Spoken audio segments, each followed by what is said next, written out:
नमस्कार, वंदनाज रेसिपीमध्ये आपले स्वागत आहे। आजची आपली रेसिपी कच्च्या कैरीची पोळी। कच्च्या कैरीची घरीच पटकन बनणारी आंबट गोड पोळी, तोंडाला पाणी सुटेल असा हा मस्त पदार्थ आहे। पाऊस चालू झाला तरी बाजारात कच्च्या कैऱ्या मिळत आहेत। तुम्ही अजूनही कच्च्या कैऱ्यांच्या पोळ्या बनवू शकता। या कैऱ्यांपासून मी कच्च्या कैरीची पोळी म्हणजेच पापड बनवणार आहे। चला तर मग रेसिपी बघूया। 2 मोठ्या कैऱ्या घेतल्या आहेत। कच्च्या कैरींची साल सोलून त्याच्या लहान फोडी करून घेतल्या। या लहान फोडी मिक्सरला व्यवस्थित पातळ पेस्ट होईपर्यंत वाटून घेतल्या।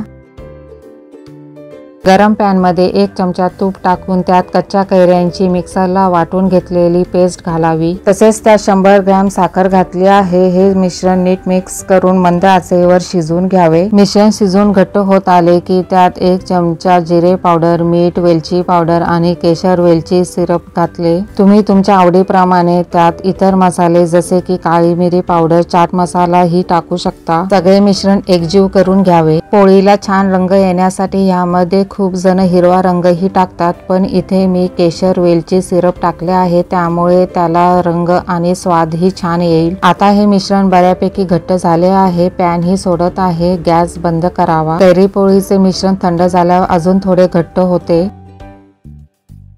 कैरी पोळी बनवण्यासाठी स्टीलच्या ट्रेवर प्लास्टिक पेपर ठेवला आहे। त्यावर थंड झालेले कैरी पोळीचे मिश्रण चमच्याने एकसारखे पसरवून घेतले। प्लास्टिक पेपरला थोडे तेल लावून घेतले आहे, त्यामुळे ते सुकल्यावर पटकन निघते। कैरी पोळी 2 दिवसात फॅन खाली सुकते किंवा तुम्ही उन्हातही सुकवू शकता। बघा, कैरी पोळीला सुरेख रंग आला आहे। तसेच स्टीलच्या प्लेटवर ही तेल लावून त्यावर उरलेल्या कैरी पोळीचे मिश्रण एकसारखे पसरवून लावून घेतले। व्हिडिओ तुम्ही बघू शकता। प्लास्टिक वरची आंबा पोळी पटकन निघते, तसेच स्टील वरची पोळी ही व्यवस्थित निघते। कात्रीने त्याच्या कडा कापून घेतल्या आणि त्याचे व्यवस्थित एकसारखे भाग करून घेतले। या कैरी पोळीचे तुम्ही असे चौकोनी तुकडे ठेवा किंवा रोल करून ही ठेवू शकता। कैरी पोळी दिसायला एकदम सुरेख दिसते आणि आंबट गोड चवीची अप्रतिम लागते। तुम्हाला हे आवडेल, नक्की बनवून बघा। तसेच अशा छान छान रेसिपी बघण्यासाठी वंदनाज रेसिपीला लाईक करा, शेअर करा, सबस्क्राइब करा। तसेच बेल आयकॉनलाही प्रेस करायला विसरू नका। चॅनलला भेट द्या। धन्यवाद।